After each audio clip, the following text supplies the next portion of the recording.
I believe the ship's at a depth of about 50 meters, which is quite a considerable depth. There'll be technical divers first and foremost. Not all divers are qualified to go down to 50 meters. That takes additional training, and then obviously search and recovery training as well on top of that. So the depth's the first issue. Then the going inside the wreck itself, as it's a confined space. Anyone who's been on a boat or a yacht will know that the corridors and doors are quite narrow anyway, and they are considerably more so underwater. Yeah. As I believe the ship, the yacht capsized, there's going to be furniture and other kind of debris lying around, possibly blocking doors. It's going to be a very difficult search inside the yacht itself. Well, I don't know what their specific dive plan will be, but they'll be looking at what gas mixtures they're using, and the best way for them possibly to do it with their experience and training and qualifications and what equipment they've got. It'll all be down to the depth.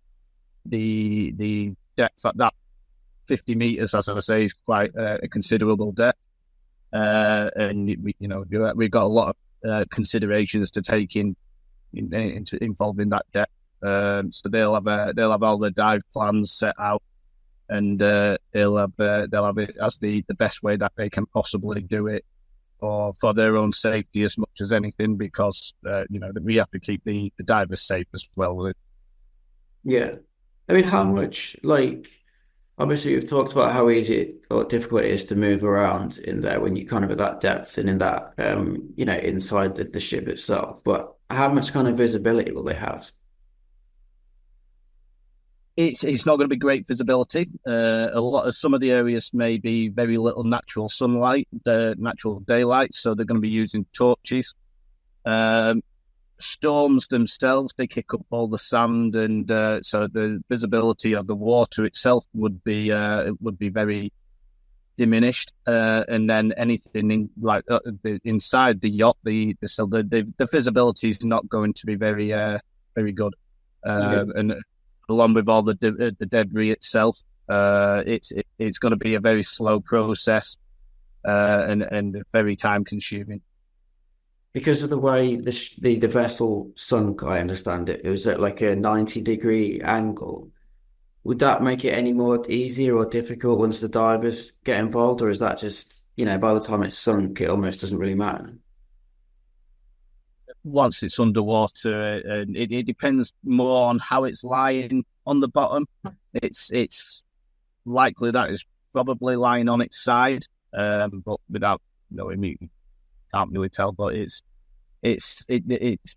once it's sunk, there's going to be so many hazards and entrapment, and I mean, you're looking at the mast itself with the ropes and things like that. They can all be dangerous to divers. Yeah. As soon as a diver gets down there, everything's going to be methodical and for the diver's safety. And normally in underwater conditions, you are looking at the first hour or so to be able to. Then it becomes a recovery operation. There has been some rare circumstances when ships have capsized where they have created an air bubble, an air pocket that somebody's actually survived in, but that's very rare. So it very quickly underwater becomes a recovery operation rather than rescue.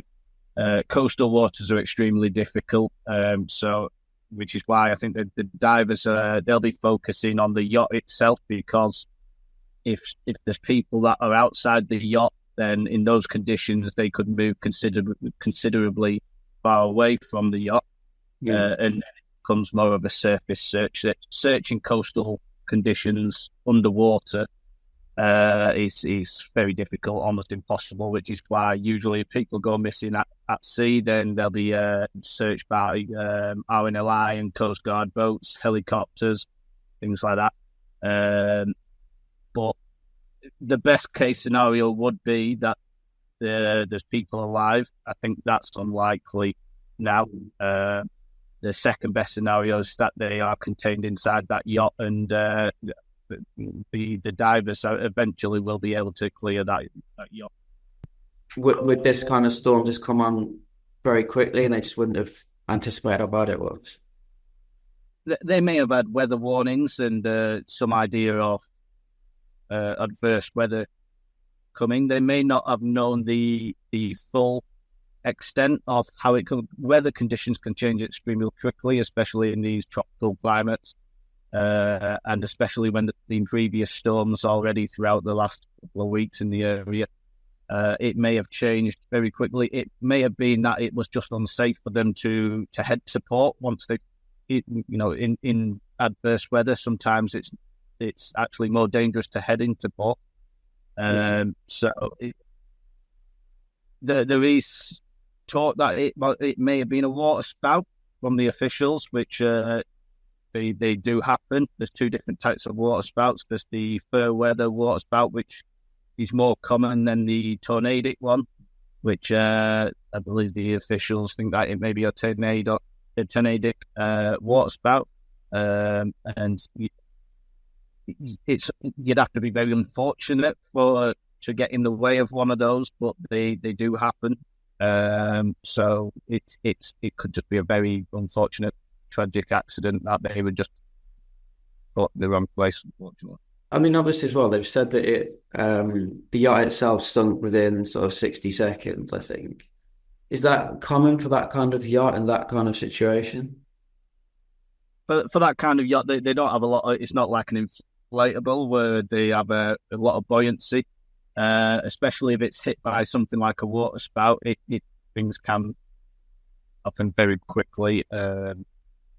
Things at sea can always happen very quickly. Things can sink very quickly once they get overrun by water. Yeah. And in that situation, if you're, on board inside a cabin and it's dark, is it just kind of almost luck as to whether you are able to get out quickly enough before it goes down and you get trapped inside?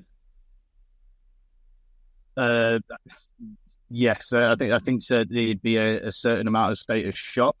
Yeah. And it all happened so quickly that I think it'd be, unless you're very close to an open exit, it'd be very difficult then to escape. And I believe that some of them may have even been asleep, so it could have happened all very quickly. Without oxygen, the brain starts to get damage after between 5 and 8 minutes. Yeah. So it really is a very short period to be able to try and save somebody who's underwater.